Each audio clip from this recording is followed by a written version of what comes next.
नमस्कार मंडळी, मी आहे जव्हारची स्नेहा. तर केतन आणि मी आज निघालो चालतवाड येथे जाण्यासाठी. आमच्या मोठ्या सासूबाई आहेत त्यांना बघण्यासाठी, म्हणजेच केतनच्या मोठ्या मम्मी. तर मग काय, त्यांची पहिल्यापेक्षा आता तब्येत एकदम मस्त आहे, टकाटक आहे. तर इथे बघा आमच्या आईची कामे काय दिवसभर संपतच नाही. त्यांचं 80 रनिंग चालू आहे, तरी पण आपल्यासारख्यांना कामं नाही होणार अशी त्यांची कामे राहतात. तर बाहेर आमच्या गोष्टी चालू होत्या. मी घरामध्ये गेली तर इकडे तर बघा आईच्या भाकरी वगैरे एकदम तयार झाल्या.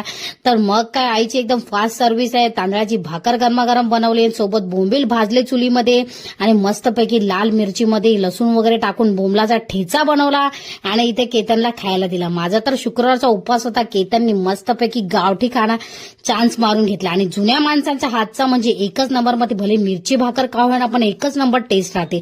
तर आमच्या इकडे खूप साऱ्या कोंबड्या पण होत्या. घरी जाण्याची वेळ आली तर आईने आम्हाला भाकर आणि बोंबलाचा ठेचा पॅक पण करून दिला. मग आम्ही गोलूला बाय करून आम्ही निघालो.